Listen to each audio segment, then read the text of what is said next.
Hi, I'm Norie from the Great Northern Book Company in Missoula, Montana, and I have sent a number of books down to your school for your book fair, and I have picked out a few of them to show you right now. Those will be included in your book fair selection, and I've tried to find something for everybody. So here goes. I'm going to start with the books for the little guys first, and I'm going to talk about some picture books that are my favorites. And this is one of them, The Ghost-Eyed Tree. And this is about a little boy and his sister who have to go into town for milk one night when it's dark and stormy and cloudy, and it's not a very fun time, and it's kind of scary. And what the boy says to himself when he gets scared, he pulls down his hat and he says, "I'm tough. Tough like Mike Barber in the movies."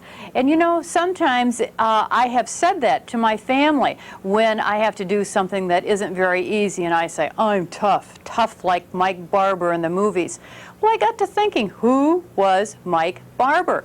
And so I asked the author last summer, I had a chance to meet him, it's Bill Martin Jr., who is or was Mike Barber. And he told me that it was somebody that he made up. So there really was never a Mike Barber, but I still use that line because I think it's a great line. Another one of my favorite picture books is Edward the Emu.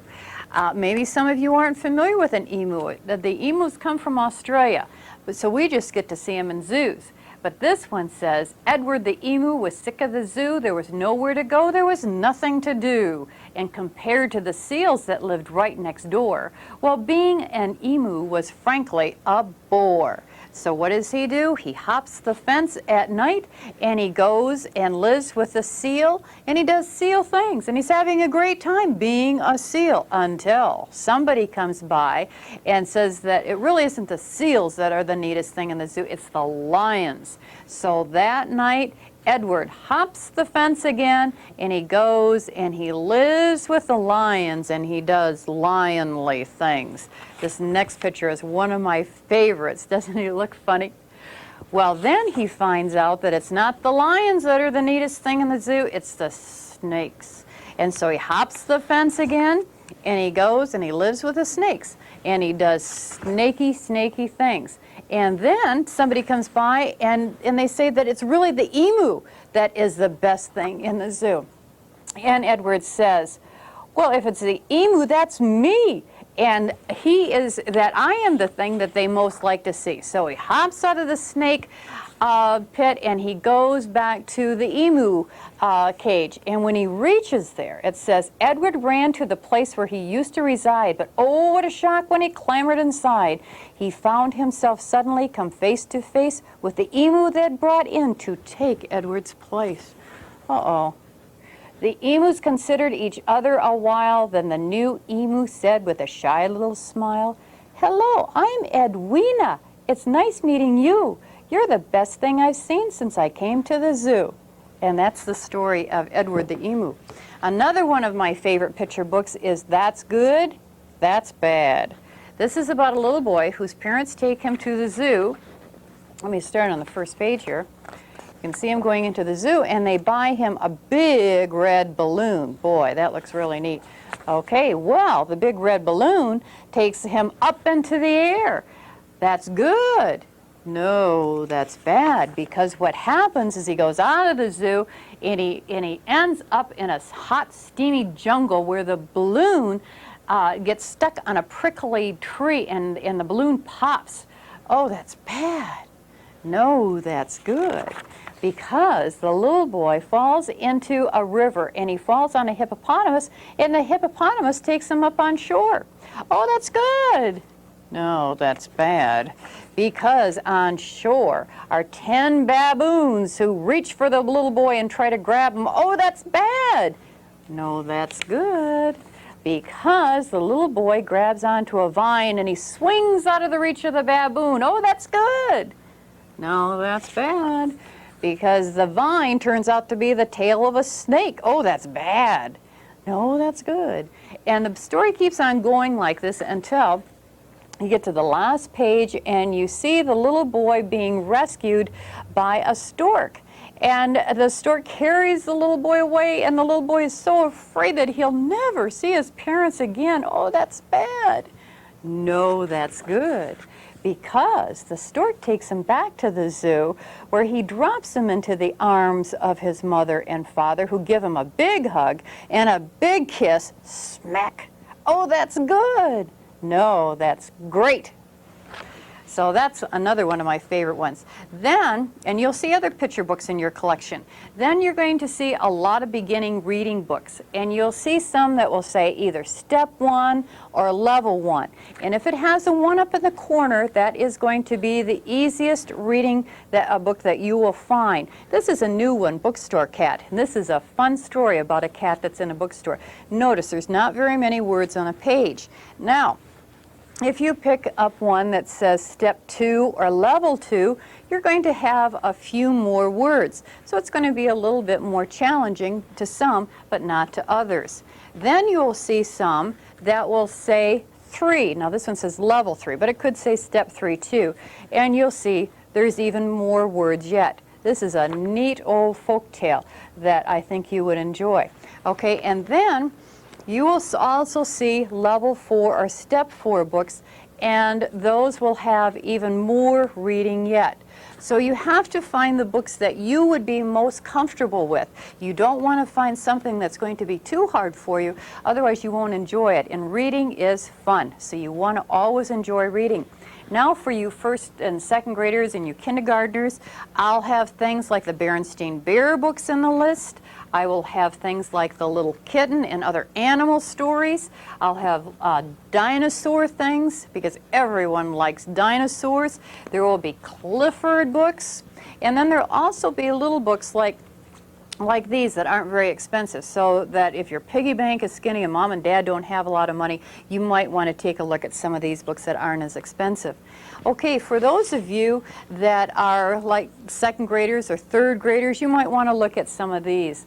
The Junie B. Jones series is really, really funny. Junie B. Jones is a kindergartner, and in this one called Junie B. Jones and Some Sneaky Peeky Spying, what happens is that her mother tells her she's not supposed to spy on people. She's not supposed to tattle on people. One day she sees her teacher at the grocery store pick up a grape and eat it. What's Junie B. Jones supposed to do? She doesn't want to tell on her teacher because she doesn't want to get her teacher in trouble. It's a fun read and one that I'm sure you would enjoy. Another one of the first stepping stone books is the Marvin Redpost series, and this one is called Alone in His Teacher's House.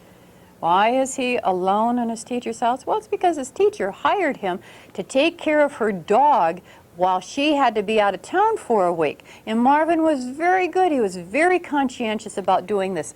But the dog died. What does Marvin do now?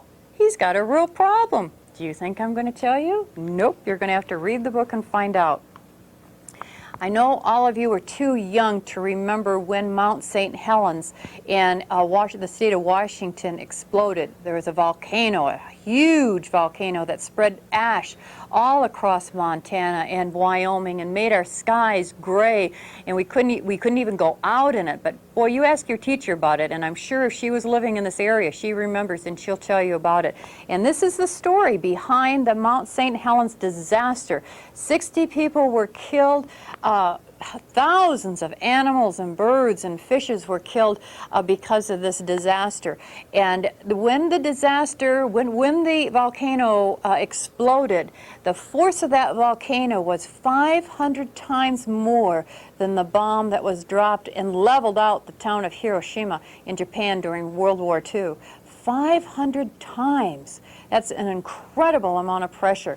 Anyway, this is a story not of one family that went through this, but several different families that went through this disaster and what happened to them. Some of them survived and some of them didn't. An incredible story. Another one out of this Read It to Believe It series, I really like this series. This is about a boy named Pierre who is deaf, and he lived in France during World War II. And what happened is one night he saw the Nazis shoot down an English fighter. Well, then he also saw the pilot parachute out of that plane, but only he could see it because his eyesight, since he was deaf, his eyesight was a lot keener than most people. So he went and rescued that pilot, who turned out to be an American, and he and his grandmother hid this pilot in their house. Now that was extremely dangerous, because if you were caught doing something like that, you're penalized terribly, and it was just a terrible thing to do. And then the Nazis would pay people to tell if somebody else was doing this. So Pierre had a real difficult time keeping this a secret. It's a wonderful, true story. Another thing that the publisher of these Read It to Believe It series do is that they take these wonderful classic stories like the Anne of Green Gables story, and they have rewritten it for second and third grade readers. So this is, like I said, a wonderful story about this orphan girl who is taken in by this old maid, the spinster sister, and her brother in Canada, and there she grows up. It's a wonderful, heartwarming story, and one that everybody should read. But if you don't like to read stories about girls, I have something for you boys. This is The Last of the Mohicans. And some of you might have seen this movie on TV or when it came to the movies. It's a wonderful story tale of two Indian men and some British women who came to go to a fort. And, really a good, exciting story, and one that I would recommend. And then I know a lot of you like horse stories. This is a story about Jenny, who lives on a farm, but unfortunately her father loses his job and she has to move to a city, to an apartment that's a lot cheaper. She has a horse that is just her life. She loves this horse and she has to leave it behind. What happens so that she ends up happy at the end of the story? Of course, I'm not going to tell you. You're going to have to read it and find out. Jacob's Rescue, a wonderful, wonderful, true story. In fact, in the back are pictures of Jacob and the man who rescued him and his brother. Jacob was Jewish, and he lived in Poland during World War II. His father went off to fight in the resistance. His mother, we don't know what happened to her, but as it turned out, everybody was shoved off to another relative.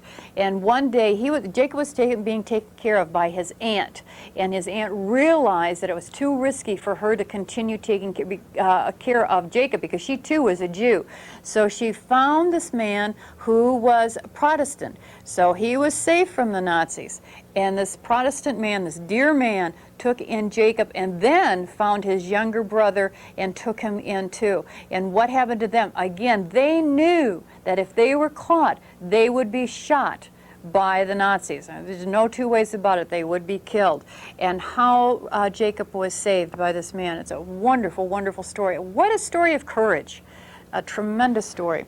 Okay, Ken Thomasma has a new one out called Moho Wat, and you know, this man is a wonderful, wonderful author. And this one is about a sheep eater tribe, part of the Shoshones, that lived in the mountains around Yellowstone Park. And what happens to Moho Wat, he's a 9-year-old boy, everything's going well for him when he meets up with a mountain lion that mauls his hand, one of his hands, so that it has to be cut off. So he is now without a hand, and of course, for a while he feels pretty bad about this, but then he is determined to make something out of his life. So he learns how to use a bow and arrow with his feet.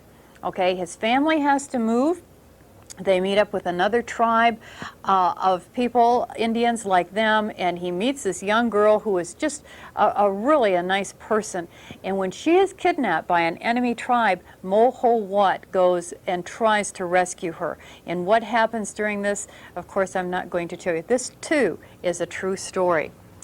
Then, you know, it's always fun to read something funny. Sometimes we get these very wonderful pieces of historical fiction, and I love them. I love them. But sometimes it's nice just to be able to sit back and laugh at a book. And this is one that is really funny. The Secret Funeral of Slim Jim the Snake. And this is about a boy named Nick whose parents died when he was quite young. So he is living with his aunt and uncle and his younger cousin in a funeral parlor. Now their apartment is over the funeral parlor. Well, his uncle makes them work quite a bit, and he doesn't get paid a lot. So Nick is a little bit, he's not too fond of his uncle.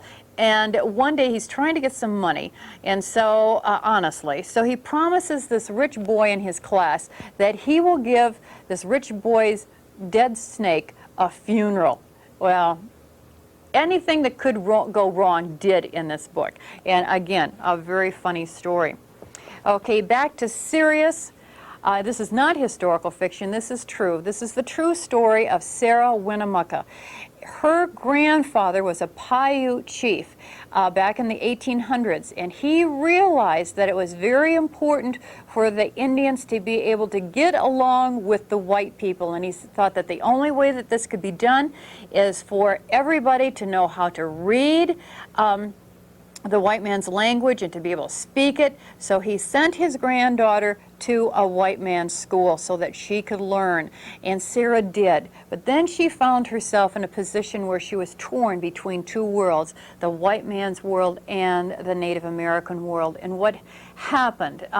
She was an incredible woman. She went to Washington, D.C. to try to help her people, and it's a great inspirational story. She was, like I said, she was incredible because at that time, Native American women were not highly thought of at all. They were second-class citizens, and for her to reach that position was really an accomplishment.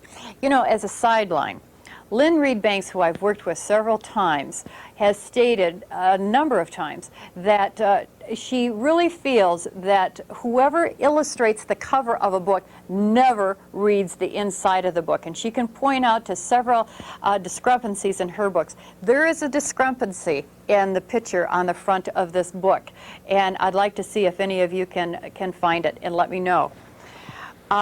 Okay, back again to something funny, and this is on your Young Reader's Choice list. I really like this. I laughed and I laughed and I laughed. I think a lot of you have read the Anastasia books by Lois Lowry, and you're probably familiar with her little brother, Sam. Well, Sam, Attaboy Sam is the name of this book, and like I said, it's on your Young Reader's Choice list for this year. They're going to have a birthday party for Sam's mom. And the mother wants them to just make things. She doesn't want them to go out and buy things. And Sam decides what he's going to do is he's going to collect all of his mother's favorite smells and make a special perfume for her. Well, as he collects these things, and I'm not going to tell you all the things he collects, it'd probably make you gag if you wanted to know. And he puts them in his room, and slowly but surely his room starts just absolutely reeking. And what happens at the end? It really is funny, and you will laugh, I guarantee it. Okay. I know you guys like spooky books. There's no two ways about it. When I do the book fairs, I'm constantly asked for spooky books.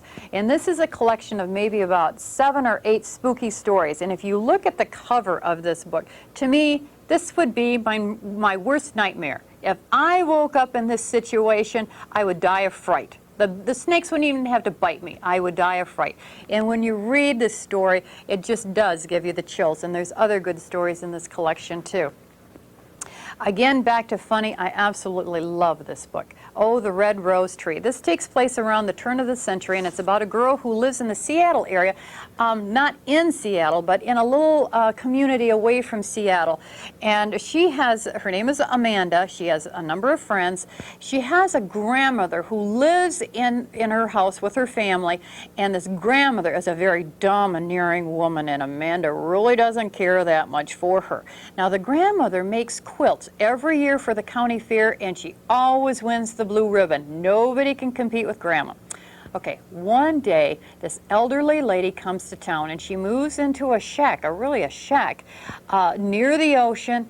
And at first the girls say that she's a witch, but then when they get to know her, they realize that she is not a witch. She's just this dear lady who does not have very much money, but one thing she is good at is making quilts. Okay, so do you know what the girls want to do? They want to help her make a very, very special quilt for the county fair so that she can compete against Amanda's grandmother. Well, the quilt that this lady wants to make is called Oh, the Red Rose Tree. And they have to find 5 different shades of red to go into this quilt. And they can't, the reds can't bleed. They have to be good solid reds. Well, now they don't live in a place that they can just go down to the fabric store and buy 5 different shades of reds. They have to find them in all kinds of places. And what these girls do to find those reds is really funny. Again, one of my most favorite books for this season.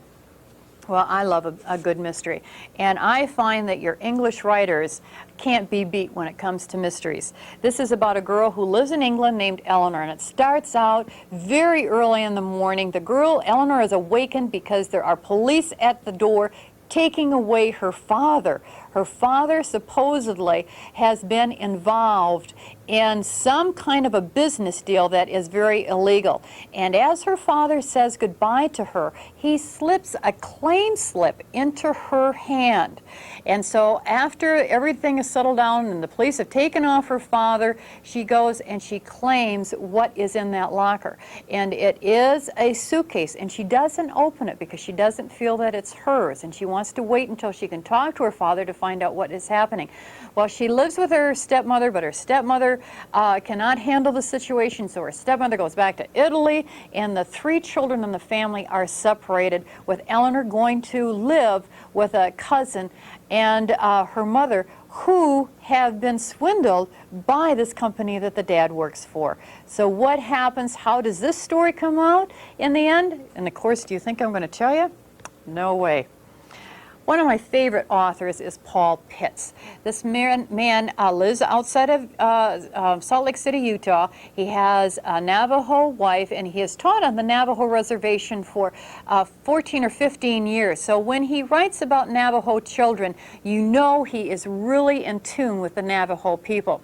And this is a story about Hobart, a Navajo who lives in a small town with his mother and his an uncle, a great uncle, and they have purchased an old hotel, and they're into, of course, taking in boarders. Now the uncle is supposed to help with the renovation of this place, and he's not doing much. Well, into town comes this Spanish-speaking family who are coming from Texas, and they're going to go to work on a ranch in Wyoming, but their car breaks down. Now, the father is very handy, so he works with this great uncle on fixing up the hotel, and then the family stays with him. And there is a girl in the family who is Hobart's age, and they get along fine. They're kind of like brothers and sisters. And, well, they get along, I think, better than most brother and sister. And it is really neat how he takes her into school, and then they both run for president of their class. And, of course, Hobart has been there for a number of years, so he thinks he's going to win. But what happens when she wins? What happens to this friendship? A good story, and one I think you'd enjoy. Another one of my very favorite authors is Will Hobbs. And Will lives in that same area of Colorado that this takes place in. This is about a boy named Clay, who again lives up in the Seattle area, but what happens is that one summer Clay and his older brother are trying to find their uncle, who has, at last report, is down in that area, and then they didn't hear anything from him.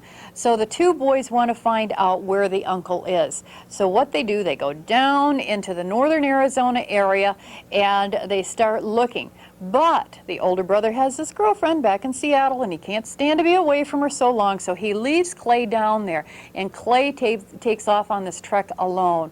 Well, when Clay finally finds his uncle, he finds him in jail. What has the uncle done? How does Clay get his uncle out of jail and remedy the situation? A great adventure, and of course I'm not going to tell you any more. I'm going to leave you to read it. Another good one that takes place in California, and again, this is another great story that has a boy as the central character, and this boy's name is Clay, and this one takes place in Colorado, or not Colorado, but California, and again, out in, away from, like Los Angeles and all the big towns, in a small town, a small mining town. And Rudy is the main star of this. He's a 14-year-old boy. He has a very good friend whose parents rodeo, so his friend's parents aren't around that much.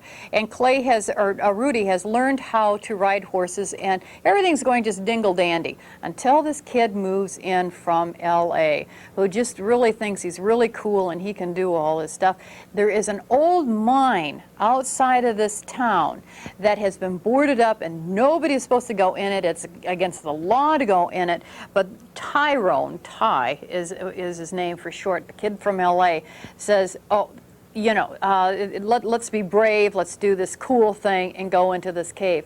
Well, Rudy has a real fear of being in a closed-in situation. One time he was locked in a closet and he just about went ballistic. So what does he do? He doesn't want these guys to know that he's afraid of going into that mine, and yet he's scared to death. And besides, it's illegal. What does he do? Think I'm going to tell you? Nope. Sparrowhawk Red. We all know, I think, who Ben Michelson is. If anybody in this state does not know who Ben Michelson is, I don't know where you've been the last 3 years. But anyway, this book now is finally in paperback, and thank goodness, it's a wonderful adventure story. This is a story of Ricky Diaz, and it takes place just north of the Mexican-Arizona border. Ricky's father worked for the drug enforcement team against drug dealers in Mexico. Then one day, Ricky's mother was killed in a car accident, but Ricky and his father both feel that it was because of this drug cartel that's right on the other side of the border in Mexico that is responsible for her death.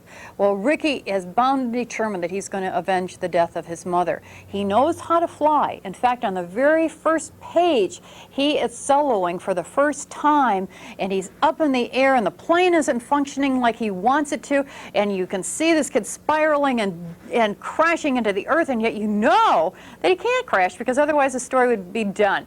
It's a very exciting story, and one that you don't put down right from page 1. Well, what happens when Ricky goes into Mexico, poses as a Mexican kid, and gets into the cartel's compound where this plane is that he wants to steal to get across the border and ruin their business? Very exciting book. One that I'm sorry I don't have to show you is one that is new and it just hasn't come in yet. It's called Seven Daughters and Seven Sons. And this is about a girl who lives like in Pakistan, one of those Middle East countries, maybe about 300 years ago. And her father and her uncle each had 7 children. Her father had 7 girls. Her uncle had 7 boys. So the uncle always is lording it over her father that he was the lucky one because he got these 7 boys, and her dad was stuck with these 7 girls. Well, what our girl in this story does is she cuts off her hair, she runs away from home, and she pretends that she is a boy, and she makes it over into another country, and she makes a fortune for herself, again as a boy. And she comes back home, and what happens then with the 7 cousins, the 7 boy cousins? It is a wonderful story. If any of you read Shabanu, I would highly recommend this because it's fun.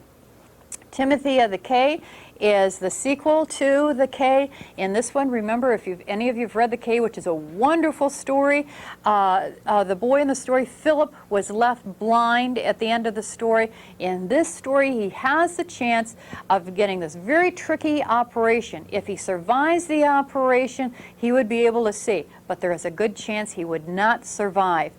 Does he decide to go for the operation? And the main reason he wants to is he wants to go back to the K and see where Timothy and he had their adventure. And then you also find out what Timothy's life was before the K, and that's an interesting story in its own.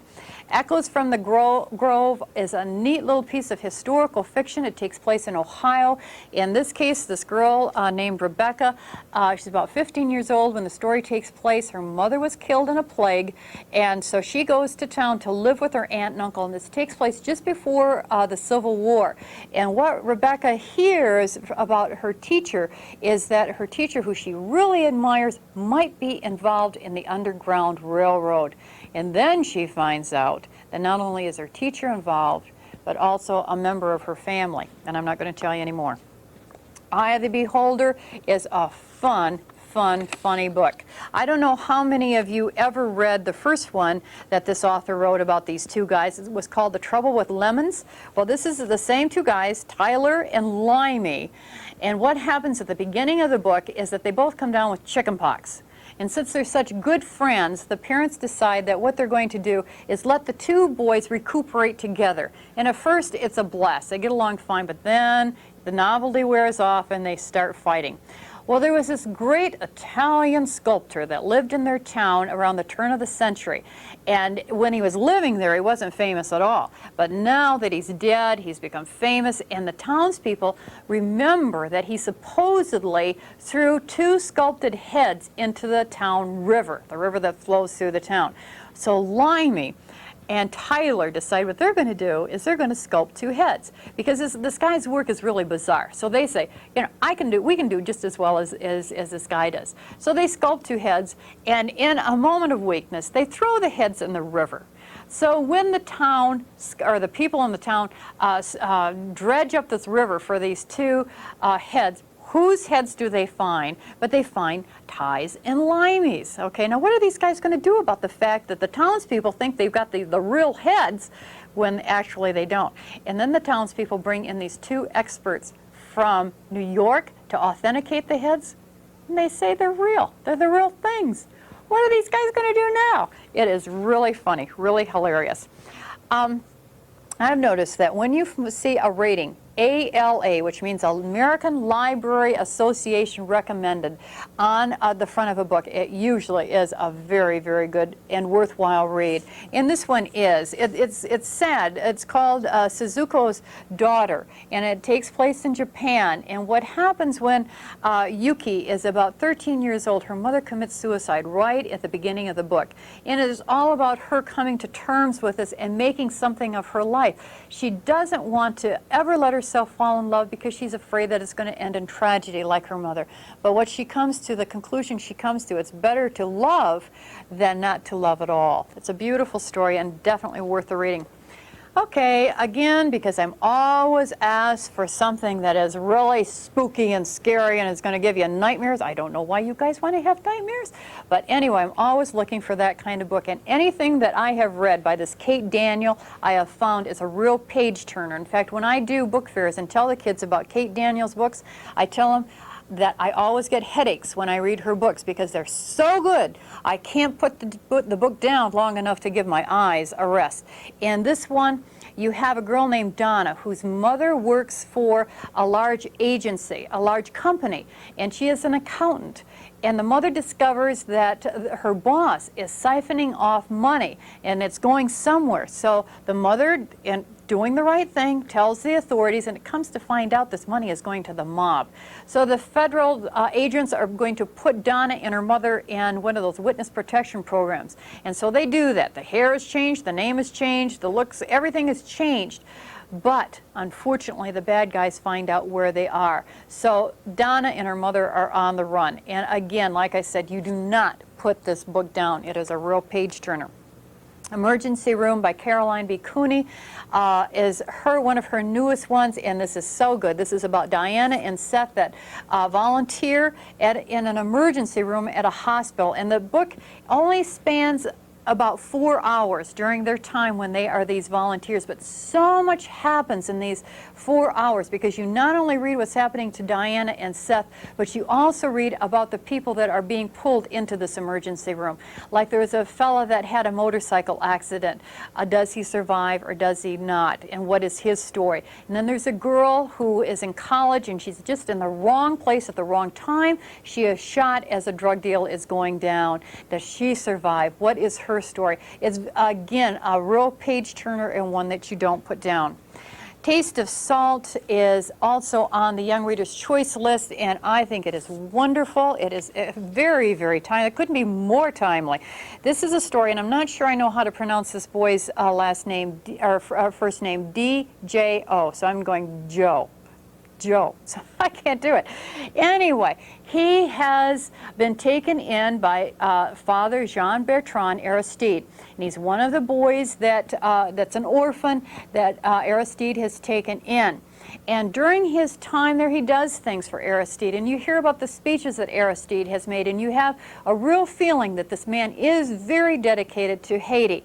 Well, one time, the boy in the story is kidnapped and he's taken to the Dominican Republic where he has to work. He's a slave.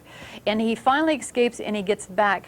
But one night when he's in Aristide's compound, he and the rest of the boys are attacked by these thugs that are working for the military that are against Aristide. So what we have here is this boy in the hospital, and he's telling his story to a girl, and her name is Jeremy. And after you hear what happens to the boy, then you get Jeremy's story, and it's not much better than the boy's story at all. A very, very worthwhile read, and one that I'd really recommend. Okay, also you will see with the books, you will see series books like the Babysitters Club and the Boxcar Children. You will see animal stories like Where the Red Fern Grows and Forgotten Filly. You will see plenty of sports books, biographies like Shaquille O'Neal and Jerry Rice. You know, I was just at a book fair and the librarian didn't know who Jerry Rice was. Can you imagine? I can't. But anyway, a lot of good sports books. Books by great authors like Avi and Catherine Patterson and, of course, Gary Paulson. You will see mysteries. One of my favorite mystery authors is Mary Downing Hahn, so you'll see her books and books by Betty Wren Wright. There will be activity books like How to Draw. This tracing book has been so popular. And things like word searches and these amazing mazes. And these two are under $2, so those are good buys. And then, of course, something on animals. In case you don't like, now my son never did like to read fiction, but he loved things like these amazing eyewitness books and science books, how to do science experiments. So I hope I have found something for everybody and that you really enjoy your book fair, because reading is fun. Thanks.